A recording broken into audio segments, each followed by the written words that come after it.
Arsen back. Okay, cool.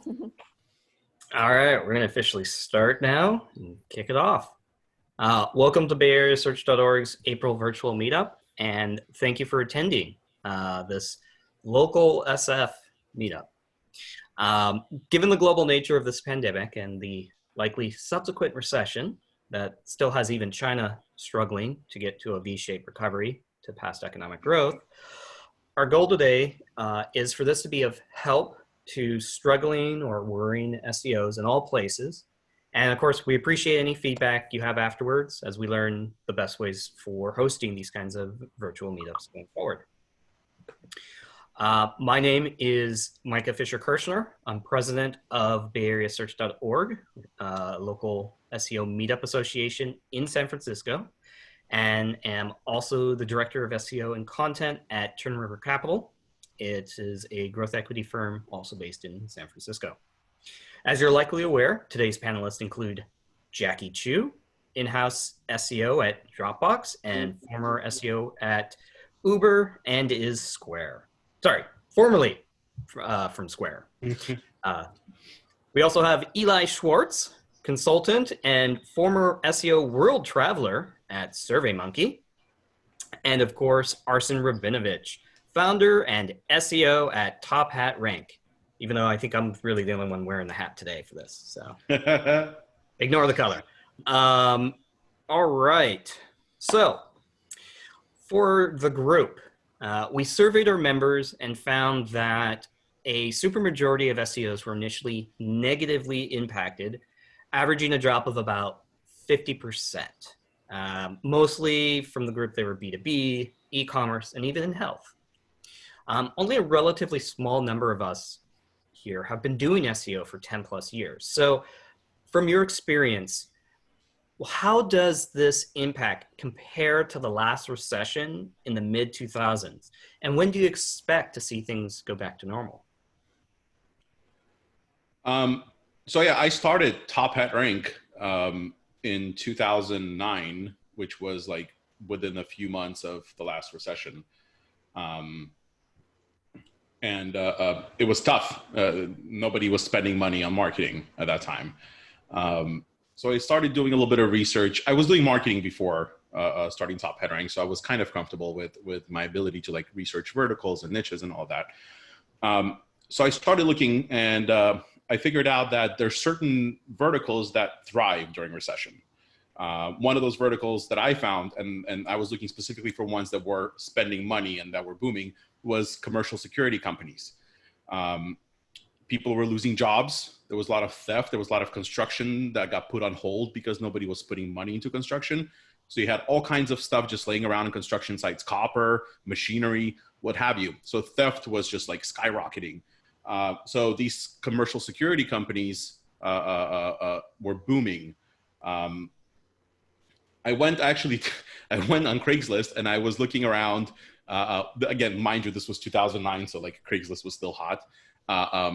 But I started going through Craigslist and basically emailing companies that were trying to hire in-house SEOs and telling them how it's a bad idea to hire somebody right now during recession, and that wouldn't you rather have, sorry, Jackie, wouldn't you rather have a consultant who's local and can work without payroll? You don't have to get me a desk. You don't have to invest into my insurance. I'm here, you pay me, I'm doing the same work that you probably hire 2-3 people to do. And it worked. They were my first client. And then from there, I started going after service industries, appliance repair, HVAC, stuff continues to break. So being smart about like where you're positioning yourself and how you're positioning your brand. I'm very happy that I didn't niche down, right? I'm very happy that I didn't start Top Hat Rank and say, we're only going to focus on legal, or we're only going to focus on medical, right? It kept me broad, it kept me agile. And I was able to grow, start Top Hat Rank and grow through the 2009, 2010, where things weren't doing so well. We were just starting to recover. So I guess my recommendation would be to approach it from a standpoint of who is doing well right now. How can you position yourself to be an asset to them and approach them?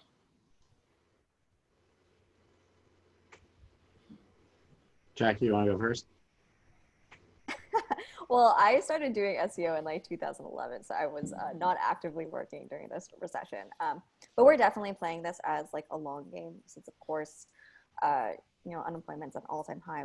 We don't really know how this is going to play out, but we're just definitely deeply invested in like making sure that as best as we can, we help the small businesses that support Dropbox and buy Dropbox products make it to the other side, because of course, just like Square, we need them to survive with us. So just doing our best to provide free cloud storage for like NGOs fighting COVID. But we're definitely playing a long game. But as a cloud company, and this isn't like any secret news, you can just do Google Trend search. As a cloud company, it's good that we're having some good interest right now. So in 2008 and 2009, I was working at a startup called High Gear Media. And what the startup did was we published content about cars. So it was prior to the company that got started, their only car websites were Edmunds and KBB, Car and Driver, but there was no real solid review sites. And the reason they started the website was because in 2000, leading up to 2008, cars were selling at an all-time high because credit was cheap. So everyone bought cars. Then the recession hit, and it was based around credit. And it went from an all-time high to an all-time low really, really quickly. And I was in the middle of that, going after car search volume and helping people to buy cars when suddenly people stopped buying cars. And for those that remember that time, there was actually a government program called Cash for Clunkers, where you trade in an old car and the government gave you money, and then you buy a new car, based just to try to get more cars being sold. So I was in the middle of that. So the important thing to remember for anybody that's has not been through a recession at all in their career is that when you're middle of bad economic times, it feels like the world is ending. But this is like part of the cycle. And I know like during that time, I was very much in the middle of it. Like I was at a startup, we were running out of money. We were helping sell a product that no one wanted to buy. The government needed to come in and, the car companies were basically about to go bankrupt. So, it couldn't have been worse for where I was. And, you're reading the news and it looks like, the whole world is going to hell in a handbasket. And it didn't, right? We recovered. And look, like we had the last 10 years were amazing. Last 11 years were amazing. So I try to keep that top of mind now that, you read the media. I saw a headline yesterday on CNN, which said, "Welcome to the worst economy ever." Like that's as clickbaity as it gets. And like, that's the thing, like about the news. For those of you that are still employed, like you're still employed. You don't have to worry about being unemployed until you're unemployed. And for those of you like that are consultants, I know I talked to someone who's a participant now, a couple months ago, participant in this webinar, and I asked him about recessions and consulting, and he said there's always going to be recessions, and consulting will always be necessary. And at first, no one will want to hire consultants, and I'm kind of there right now. When I think about my pipeline, like no one really wants to think about expanding on businesses, but this person said, keep in mind when this happens that it will come back. And I think that's like great advice for everything about this recession is like, yes, economic times will probably be pretty bad for a little bit of time, but then they'll also be good. And we just have to march through these bad times the same way we march through good times. And then Mike, I love the second part of your question. It's like, when will it all come back? Maybe it never comes back. Like maybe the whole world changes and like we never get to go to conferences again because we're all scared of getting a disease. Don't say that. No, I know Arsen just wants to get out of his mother-in-law's room over there. But, his cat's potty. Don't give away my secrets, guys. Is the secret that you're wearing clothes? This is a filter. But, yeah, maybe. Exactly. Like maybe things don't, go back to the same way they are, but like we're like, a capitalist economy. And I think there will always be something like right now I could really, really use Uber for barbers. That doesn't exist. So like maybe that becomes like a thing. So, the way the world might change, but it will change in a way that like, we're not going to really remember the old way. Right now, we're kind of stuck in this transition time. So I'm optimistic about the future, and I'm very optimistic about SEO, and I know you have other questions about it, and I'll share more optimism later. Yeah, so I think that's a nice tie into the next question.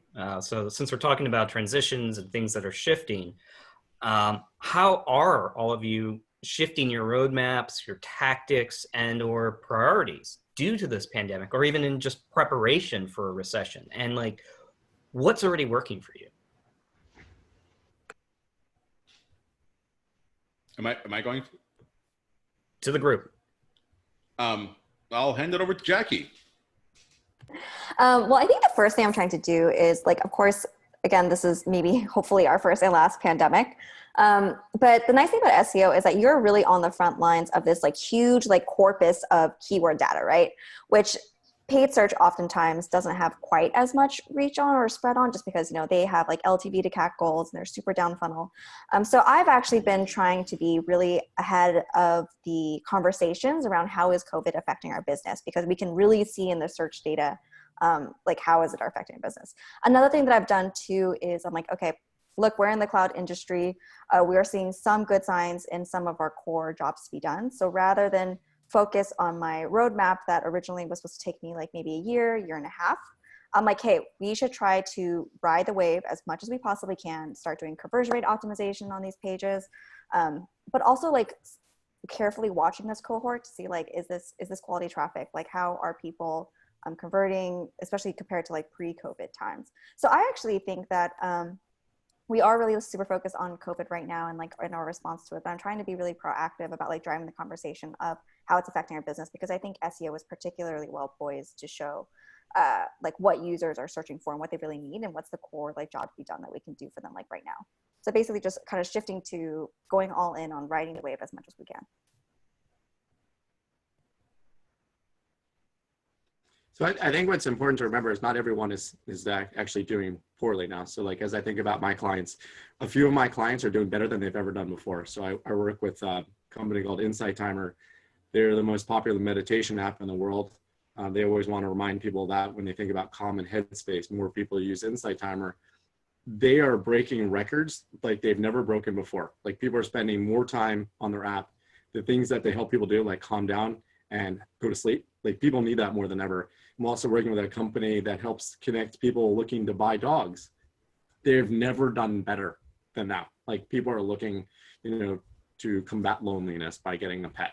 And then on the flip side, I work with a couple of companies in the travel space and they're done, right? Like they don't know if they'll be able to survive this. So some people are doing really well, some people are not. I also work with a company like that's in the HR space, and they're sort of like in that space between helping people to hire, because people are actually still hiring, and helping people to fire and keep their benefits. So like their business could go either way. So I'm watching roadmaps change, but like they're being completely derailed either in a good way or a bad way, because like, you know, these world events are, you know, life-changing and life-altering. So it's interesting, like all the plans that I had for working with the clients I'm working with, we had these great roadmaps that suddenly like, nope, full stop, like this COVID thing, we're working on it.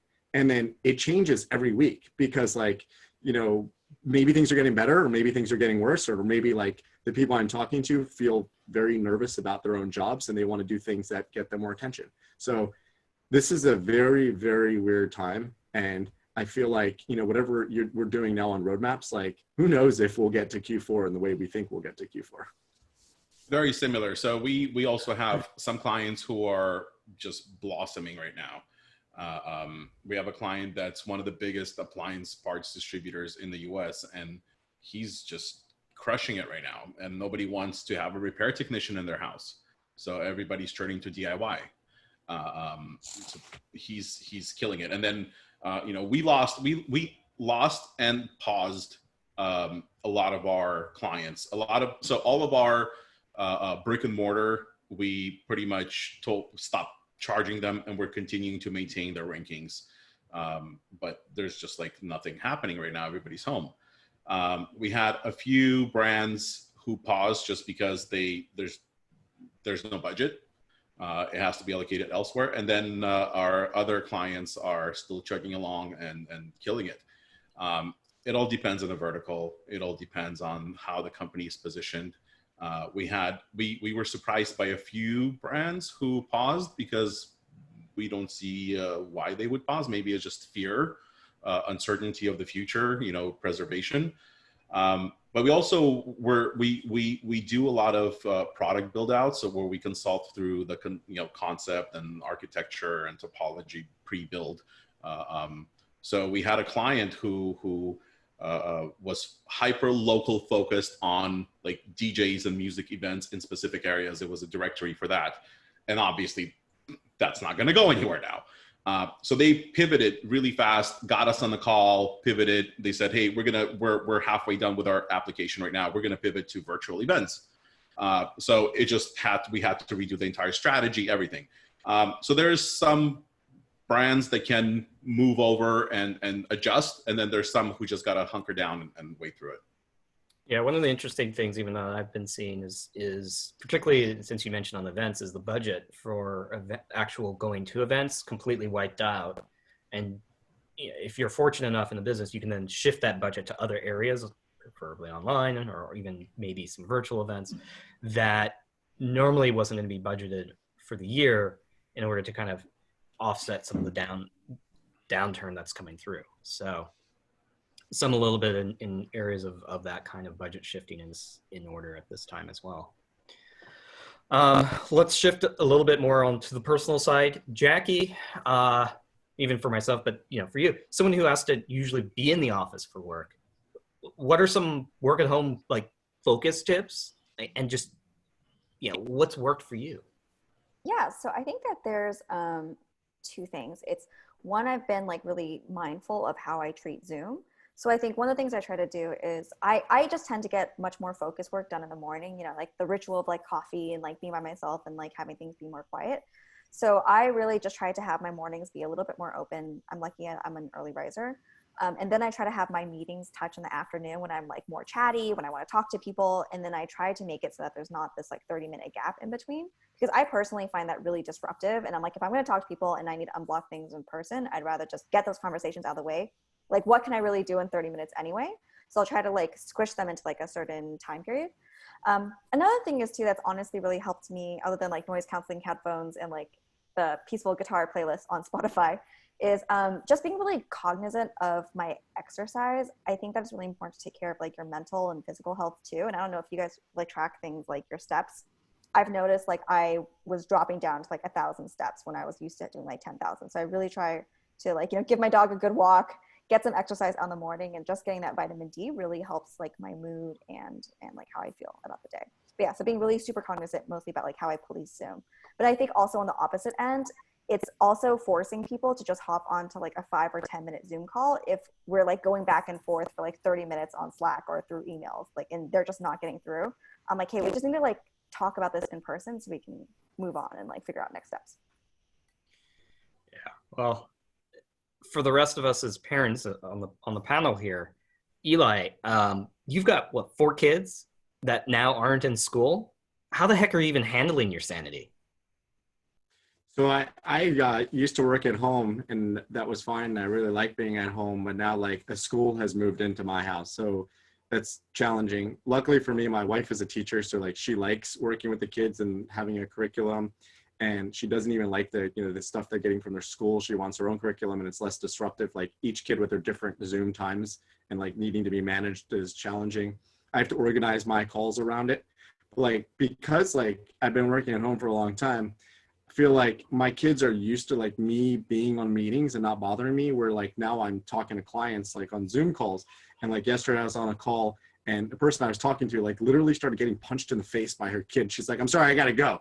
So like now I feel less guilty like when my kid's wandering, because it's happening to everybody. And it's pretty amusing like watching the pets and the kids and like, the spouses just disrupt meetings. I think it adds more flavor to like the work from home. But my son said to me today, like, how come you have so many meetings? I said, I always had so many meetings. You used to be in school. You just didn't notice. For my side, I've got literally at 9 a.m. every day, there's all 4 of us are basically on the call at the same time in the same room, because we don't really have too much space for hosting all of the different devices. And it's hard even for me. I don't know, Arsen, on your side, if you're experiencing like set times of meetings and that your kids are having to be on Zoom, or in my case, Microsoft Teams, and they're chatting through with their teachers. Yep. So we've been remote for a distributed team for the entire agency for over a year now. We still have an office, but obviously can't go there.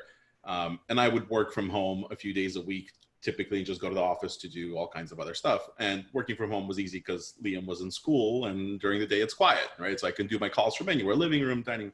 Not anymore. That's why I'm in this room, slash office slash storage slash kitty litter room. Because I can't do these calls. I can't get on camera when I'm out there. We have 4 animals. It's not as bad as, or we're not as blessed as Eli with 4 kids, 3, 4. You got to catch up, Arsen. Yeah, pass. But you know, we have 4 animals, and they're barking and meowing. I have a cat following me around and meowing while I'm on the call. So yeah, just finding a space. I have little stations around the house, so I'm very ADD, so I need to be moving around, and I have a hard time staying in one place and focusing. So I have like little stations around the house. I'll go to the dining room, or I'll go sit on the couch. But if I have to take calls or anything like that, I have to have a room. And do you think this is just going to be the situation potentially going forward with remote agencies or remote teams more common? I'm actually very happy that we just, so we went remote very gradually. We went like 20% remote, then we did like a few days a week from home and a few days in the office. And then when we started hiring across the US, and now we have a pretty strong presence in Texas and in Florida, it just became much more apparent that we're much more productive when we're remote. This just for us has been much better as an agency. And it's just like it's something to get used to. Hopefully when the schools reopen, it's not going to be as bad working from home for people who have kids. But yeah, I mean, I'm settled in. I think I'm going to be in this storage kitty litter room for a while. I definitely think that this is going to AJ's question, like kind of piggybacking on what you guys just said. I definitely think that this is going to change hiring in possibly the Bay Area, like forever, because the Bay Area has become this like hub of tech companies and tech talent. And actually it makes it very difficult to hire people because it's such an expensive place to live. You're worried about like buying a home, about your quality of life, you know, your kid's public school or like versus private school.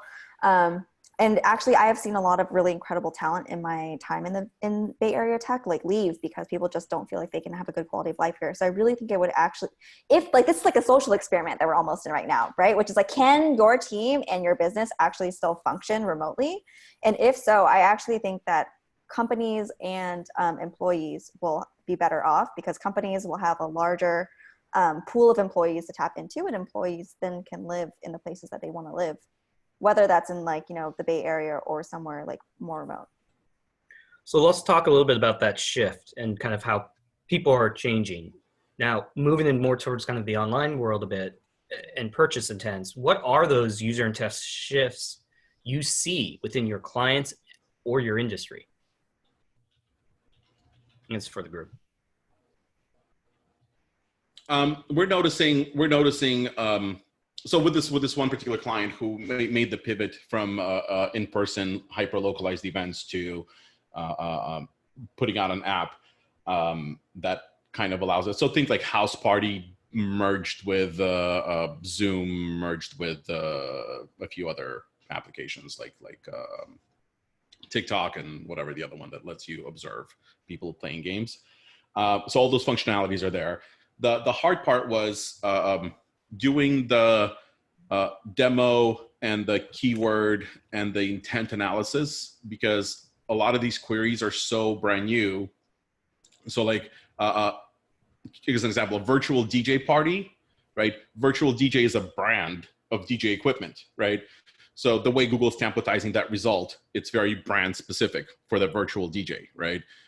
Even though now people might be looking for virtual DJ party, right? As something that means something else. So for us, it was very challenging coming to the client and saying, well, here's the search volume, but the intent is completely different. This is not what people are looking for. So we can only guess because none of the tool sets have caught up by now, or at least now, to give us all that information. So yeah, we're definitely seeing a shift. We have to be more creative. We do have to look and actually, we just started asking my friends, like, if you were to find this or search for something like this, what would you search for right now, and seeing how they respond. So yeah, we're definitely going to see shifts. We're going to see shifts a lot around a lot of across a lot of niches and industries as people, as brands enter marketplaces to basically replace what we would have to leave the house to do for us to be able to do it digitally or virtually. So search patterns and demand is definitely going to change. So I'm seeing like that you can't really do any keyword research right now because everything keyword research related is backwards looking.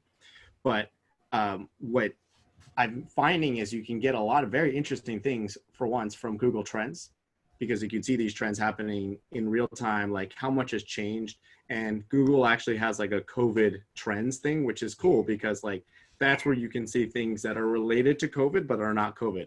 So like for my client to meditation had this huge spike up underneath the COVID page, but you weren't able to find unless you actually looked for meditation. And then another tool I really like right now is Answer the Public. So Answer the Public gives you suggested queries, and that's catching it. I feel like they're located in the UK. So I'm getting too much UK stuff, like based on the UK trends. But like there's so many interesting suggested queries that are happening. Like you can try like a query one day and then go the next day and get like totally different information based on like what people are freaking out about at the moment. So like you could do like COVID-19 and like it could be like today, am I going to die? And then tomorrow is am I going to like get pneumonia? And it's fascinating. So like for all of my clients, I keep going through these lists and finding ideas, and it's so based on all the, and you know, again, because things are happening so fast, like the realities of like, you know, first there were furloughs, then there were layoffs, now the government's kicking in money. So it's like all these different things, and you try all these suggested queries, and there's just like, that's where I think that is the, you know, the canary in the coal mine to understand intent and what people are looking for, and to try and satisfy what they are looking for, you know, through SEO. In the same way, I found that looking at Twitter hashtags and kind of seeing what's trending within the same day, or even through the week, and kind of see what areas are starting to kick up, where it's telehealth or telemedicine, and kind of maybe the more telecom space, and seeing what people are looking for and what's actually catching people's attention as that blows through a lot of the different hashtags at the time is another potential area to be looking at. So Jackie, does a recession shift your likelihood to hire in-house, like to go to an agency or consultants, just like Eli or Arsen? And if so, what is it that you will be considering in general? Yeah, so just full disclosure, I'm not nearly important enough to call a lot of the really big budget shots, but in general, when there's really big economic events, you know, if you work at a big company, they are going to pause hiring. Nobody likes the word freeze, but they're going to pause hiring because if you think about it, headcount is always going to be, you know, your most expensive cost center.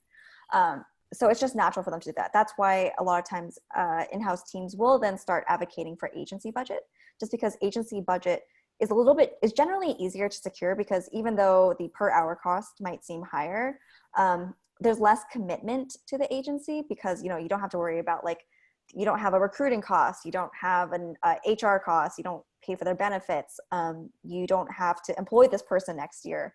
It's a lot easier for us to get generally agency budget than headcount budget, and in times like this. And that's why I actually think that the model Arsen adopted is really interesting and really attractive to people, which is Arsen does a more of like a month-to-month kind of model, because he's like, hey, like you can just try it out. We can just like, you know, do some soft dating, see if this works. And I think that lack of commitment, I think it's easier for people to say yes. And I just think half the time you just want them to like say yes to you and get a feel for each other. So definitely, I think people will start shifting more towards getting budget versus building in-house teams for the foreseeable future. Is it easier then to kind of try to adopt these more creative approaches, or do you think that most consultants or agencies may want to like actually just drop their prices in order in a down market just to kind of attract more clients? Is Arsen or Eli? Yeah, that's like they should answer. So I wrote a post on it on Search Engine Journal about dropping prices, and I interviewed a couple of people to get their opinions on whether to do it. And the overwhelming thought was, if you drop prices, then you're showing that there's less value in what you're offering. Like if you dropped a price from 2 months ago, but you're providing the same service and essentially the same value, you're giving the wrong signal by dropping prices. And that's something that, you know, rings true to me. And you know, that's the way I approached it, which is I actually think SEO is more valuable now than it ever was, because we are one of the only channels that's working.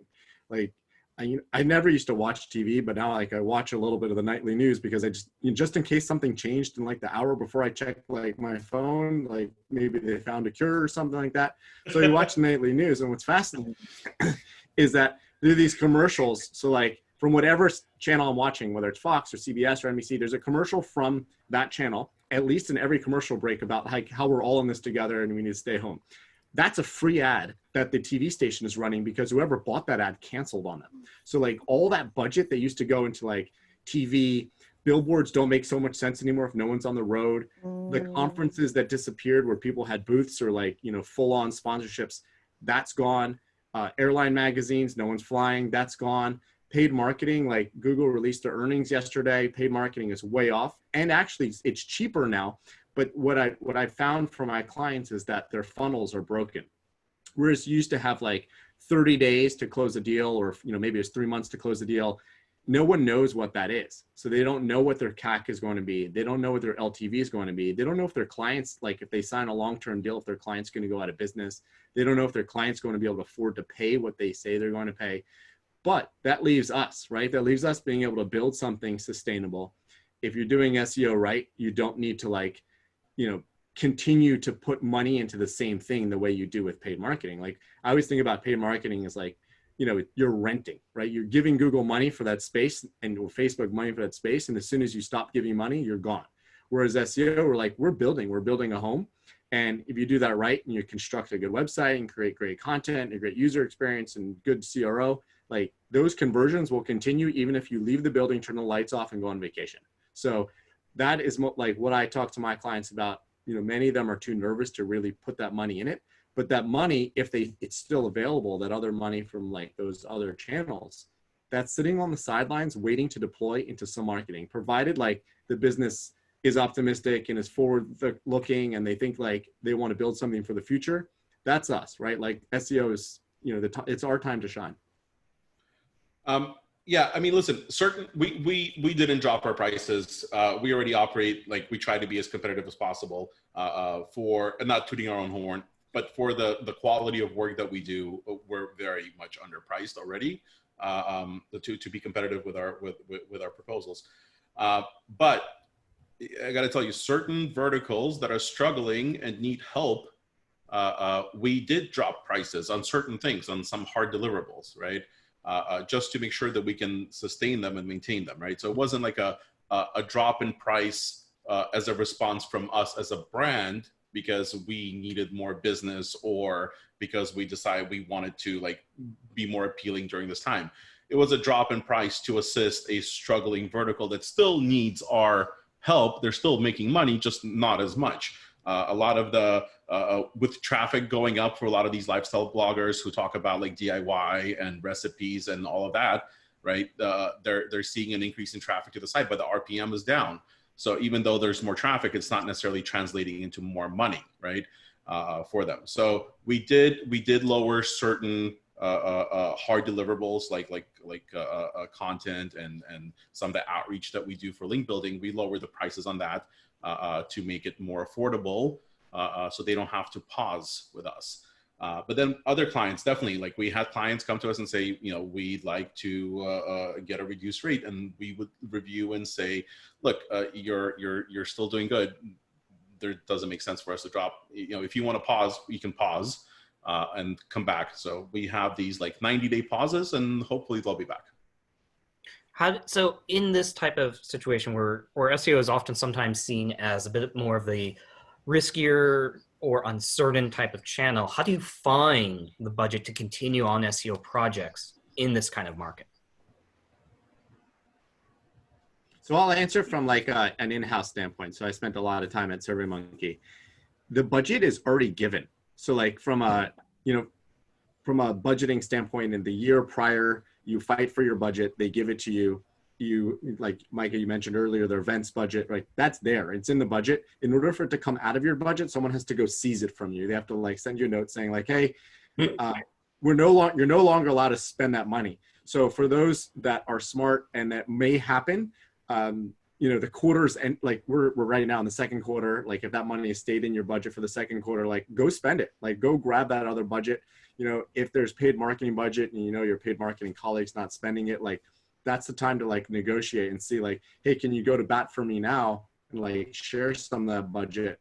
And then, I'll share budget later when I have it, or I'll help you fight for more budget or something like that. Like in bigger companies, these little micro things about, oh no, like we're suffering and like we need every dollar and we have a hiring freeze, like it typically doesn't trickle down to like the individual team's budget. That's what I found. So if it's there, go use it. Yeah, I find the same way. And like Eli, one of the things I really love that you said is it's our time to shine. So, for the parts of our job to be done that we're like seeing a lot of increased search, one of the things that I've tried really hard to, really lift my team up is to remind people like, hey, yes, SEM is getting to capture, this extra search demand. Yes, SEO is getting to capture that extra search demand. It's like, but you got that search demand because of the years of work that we put in, and you got that extra search demand for free. And like, you like sometimes just need to like very plainly say that to people and like celebrate that fact, because they're just like not thinking about it. They're not thinking like, wow, all of my investment that I've put in, I'm like, it's paying off, because yes, you got a lift on SEM too, but you paid for all of those clicks. You paid for those conversions. You really got SEO because you invest in long-term, and it's always been a long-term game. But yeah, so our budget is also set. The only thing that we try to do is, again, just making sure that we're super aligned with leadership. If there are any net new initiatives, we see it's actually like a great time for us to deprioritize things that we aren't as bullish on, and then to also support these like larger company-wide initiatives, and like we get to be more visible, and just making sure that like, our team is working on the things that the leadership really cares about, but then also celebrating all of the historical work that we've done that we get to like really reap the benefits of now. It's like a superpower of SEO.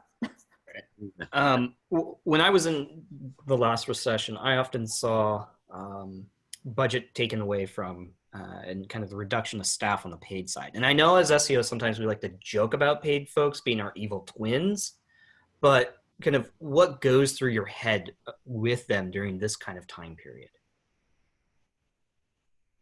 So I don't think of our paid folks as the evil twin. I actually like to work in tandem with them. And when I work with my clients, I try to, usually I'm talking to CMO who has to manage both organic and paid.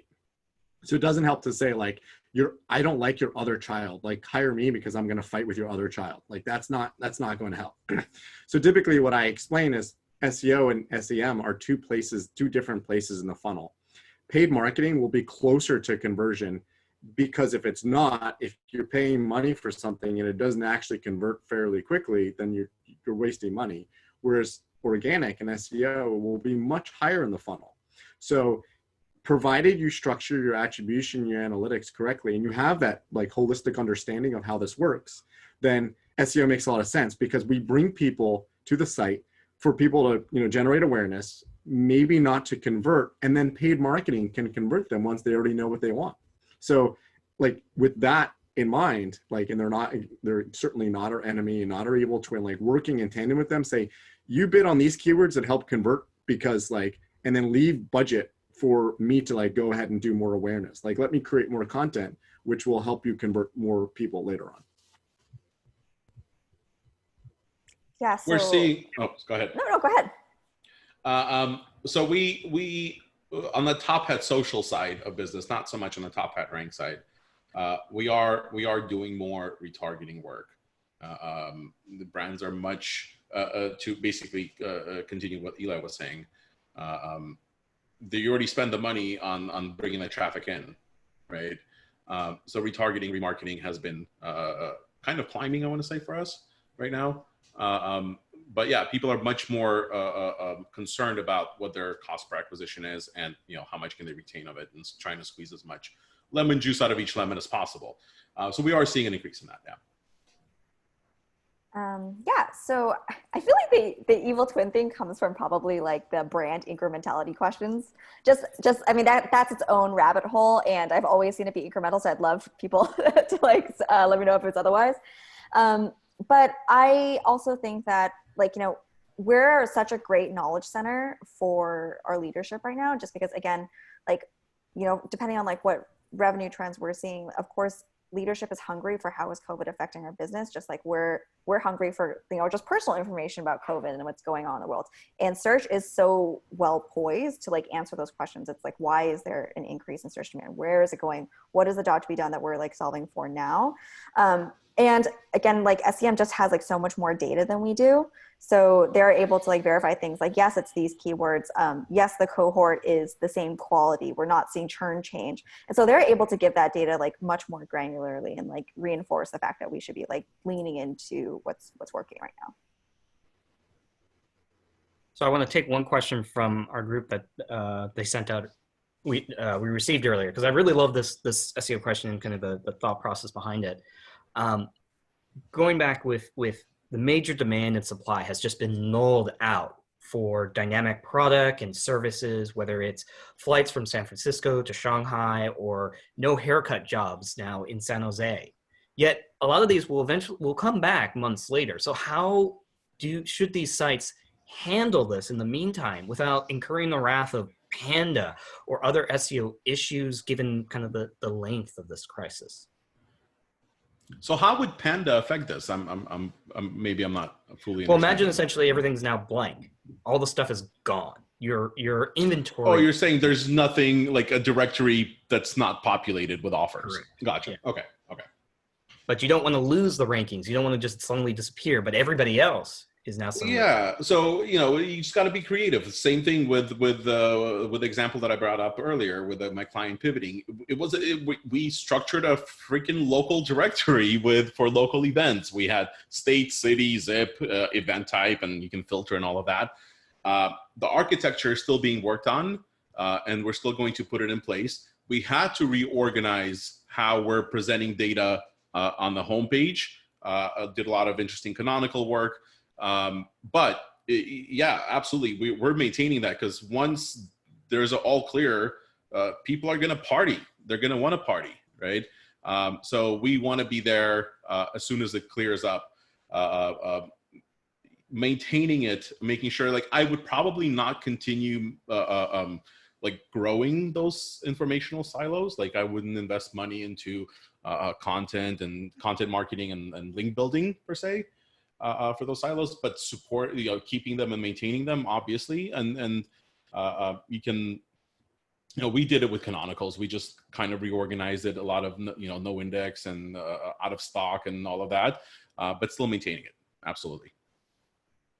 So I love what Arsen's saying about pivoting, but this is also an opportunity to build awareness. And people are looking for something, even if they're not looking to buy. So one of their clients I'm working with, their product is not relevant right now because no one's looking to expand their business. What they're doing is they're creating content that helps out their customers and helps out people to understand, like, if they're searching for their product, like the content they're creating now doesn't fit into any persona at all they have. And they know that, right? But they're creating general awareness. They're getting traffic. Their leadership understands the traffic is worthless. So, if you don't want to close down your site, create other content that is useful for people. Like, this content won't be helpful in a couple of months from now, hopefully, when this thing is all gone, but it will be helpful right now. Yeah, I personally feel like, I personally don't think that, like, people's rankings are going to change. I just think that there's just like such a softness in search demand. So, when that search demand tanks, like anywhere from 50 to 95% for some verticals, you're just going to see a softness in traffic. But I still think, whether there's algorithm updates, whether there's natural events, I still think that the best practices of SEO still remain the same. So as long as you just make sure that you're like kind of like house is kept, I think you should be fine. And I agree that I would just not probably ask for like a huge investment right now in like net new initiatives to like just try to like write it out as best as you can until that demand comes back. Yeah. So people are naturally going to be worried when they're coming into a recession that they're going to lose their job. Are there specific things they should be doing differently in a down market? Like, should they be more active on LinkedIn, attend meetups for networking, expand the skill set after work? Should an in-house SEO look into moonlighting? Anything else? I see a lot of this content coming out, how this is your time to be creative and productive. And if you're relaxing, you're wasting time. And I feel like it's creating a lot of anxiety for people who have responsibilities like kids or running a business, right?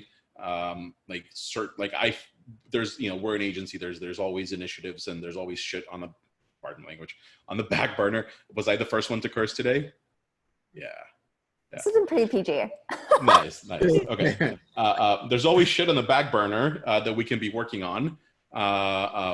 So, there is some anxiety from it. I don't think you should really be like super hyped up about joining every single training seminar, or every single LinkedIn, whatever, right? Hold the course. I feel like it's time to slow down right now a little bit and get shit in order for yourself. Enjoy life a little bit. I'm actually kind of like somewhat happy that I get to be home while Liam is home, so I get to spend some time with him, participate in homework and the day-to-day that I usually wouldn't, because I would be at the office or he would be in school. So I wouldn't necessarily say so, but if you are struggling and you lost your job, obviously do everything you need to do. But if you are holding strong and just a lot of pressure coming out from the outside saying you should be doing things, don't listen to it. Yeah, I think a lot of people right now, like, you just have to like fly the plane. You know what I mean? And it's a marathon, and that's like the way that I'm thinking about it. It's like not a sprint. So I'm trying to tell my team, take time off. And if I were to have any suggestions for people, because like, of course people worry about jobs, everyone's reading the news. I would honestly really encourage people to be vulnerable and to say if you're having problems or to say if you're looking for a job, because I actually think sometimes people just don't know, and there might be someone in your network who can help you. Like I was able to make a connection for someone just today even who was looking for someone to help them build an SEO team, and I was able to connect them with a consultant who had just lost a really big client, but who specializes specifically in helping build an in-house like SEO muscle. So I really but I wouldn't have known that they even had bandwidth hadn't they been like really open about that. So I think, I think it's good to just be open if you're having trouble and you are looking for something, because you don't know who might be listening and who might have like a good opportunity for you. And I think it depends whether like someone is a full-time employee or a consultant.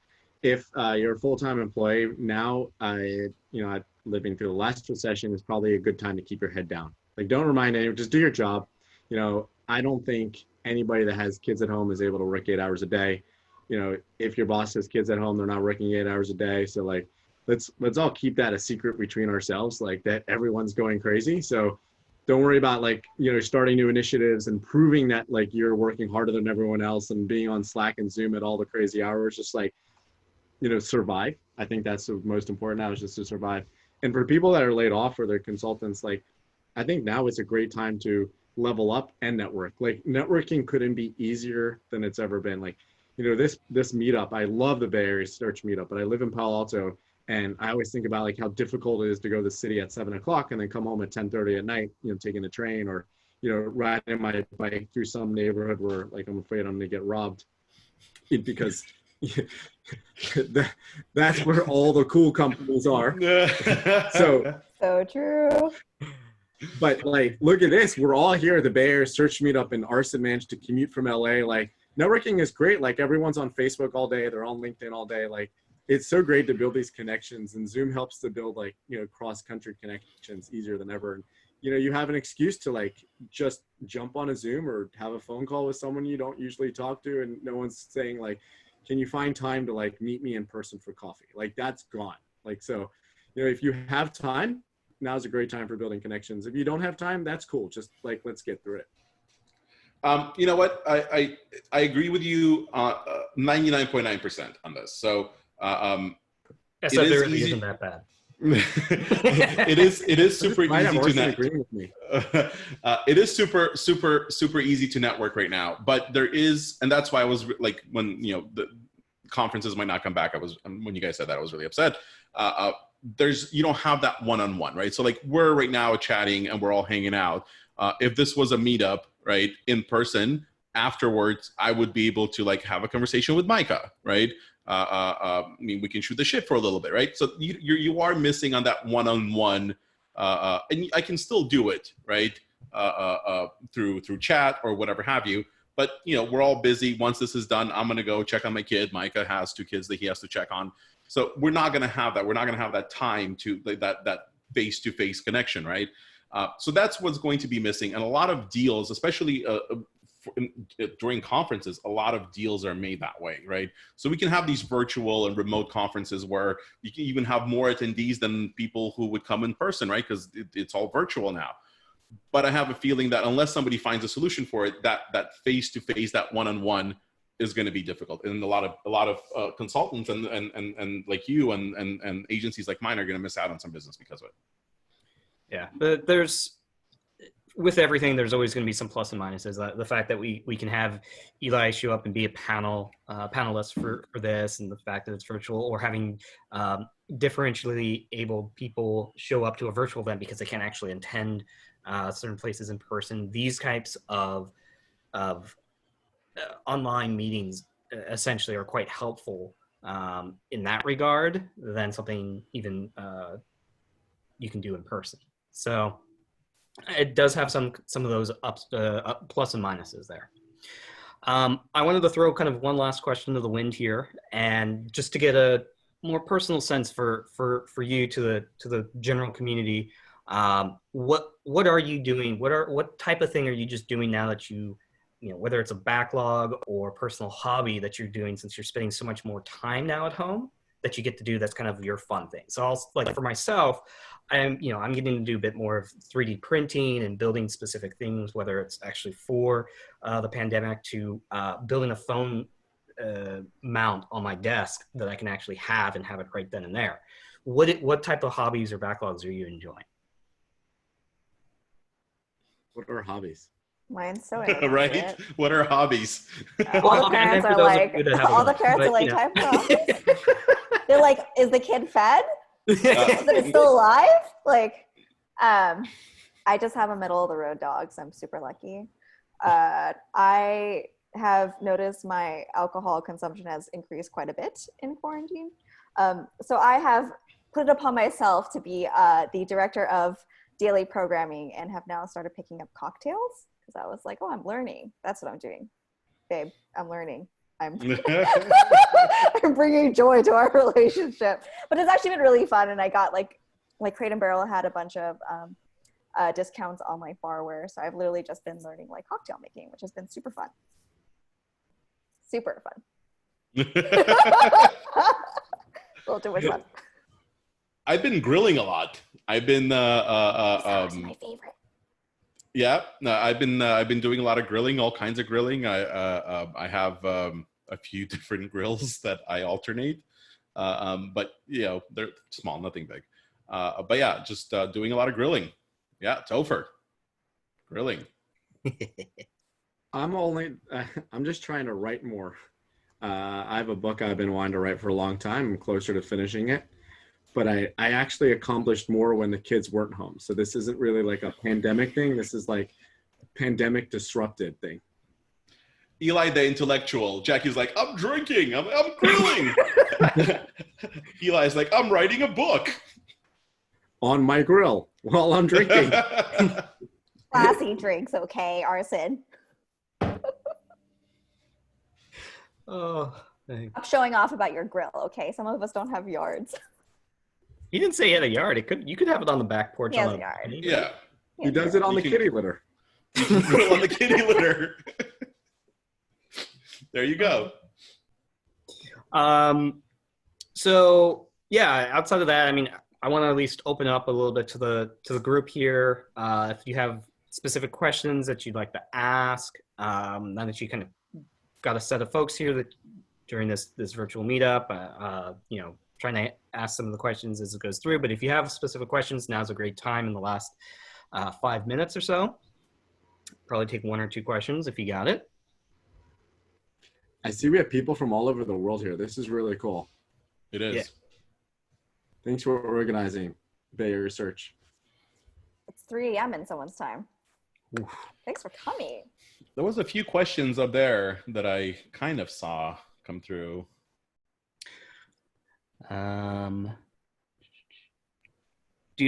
So let's take, are you seeing, so let's go back to a little bit of the shift in trends. Are you seeing certain times of day when people are doing searches and how they're, at what time, and are you seeing that shift with a lot more of this kind of remote work environment? So people shifting from, say, a mobile device, doing more searches on the desktop as an example? So I do a lot of testing on LinkedIn. So this isn't SEO, but like to see when people engage, and it's now 24/7. So there used to be like these graphs where like you're supposed to post at like 10 a.m. on Thursday and then get more engagement. And now I actually think people are less on LinkedIn. I don't know if there's anybody on LinkedIn, but I mean, working for LinkedIn that's a participant. Like I look at my like profile views, it's down because I think people are too busy like surviving and watching Netflix or grilling or making cocktails. But I am seeing that there's like people are on social like all time. Like, you know, no one's like coming home from work and saying, I'm not going to check LinkedIn today because I already did it at work. Like there's no more work in home anymore.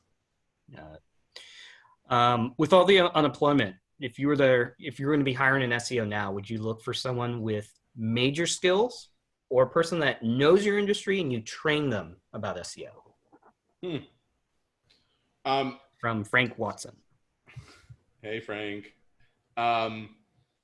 So we paused hiring right now. We're always actively looking for new people, but we paused right now. And I think we're going to unpause in the next month or two, just because there's so much talent out there right now. So if you do have budgets and you feel strong about like the future of your brand, there's a lot of talent. There are amazing talent out there. That's just like, I mean, a lot of people from Macy's, a lot of people from TripAdvisor. There's just like brilliant people out there who are looking for work. And if you do a good job at observing and paying attention and looking at who can be an asset instead of just a tool for you, for your brand, you can definitely get really lucky with a good hire.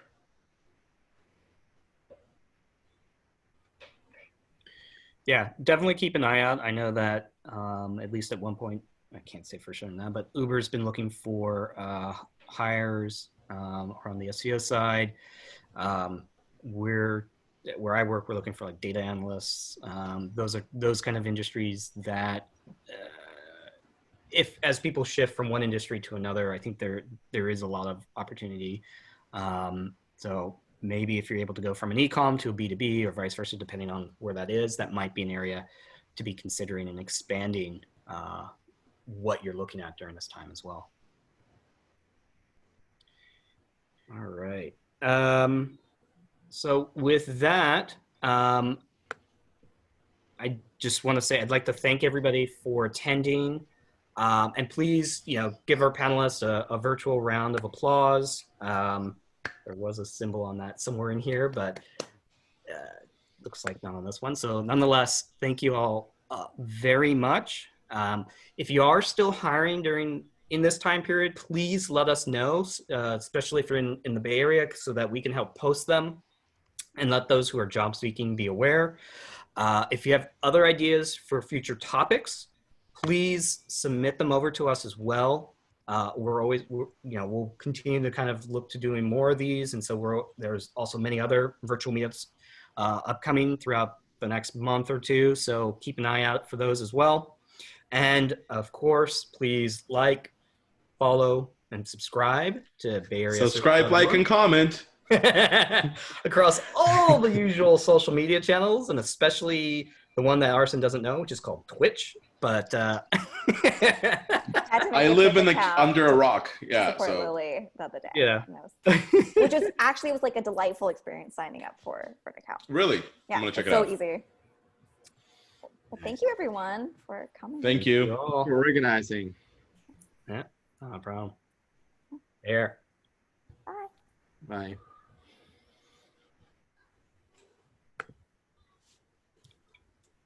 Do we stay on? I don't know. I'm trying to figure out where is that. Andrew. Andrew. I'm trying to. We need an adult. Oh my gosh.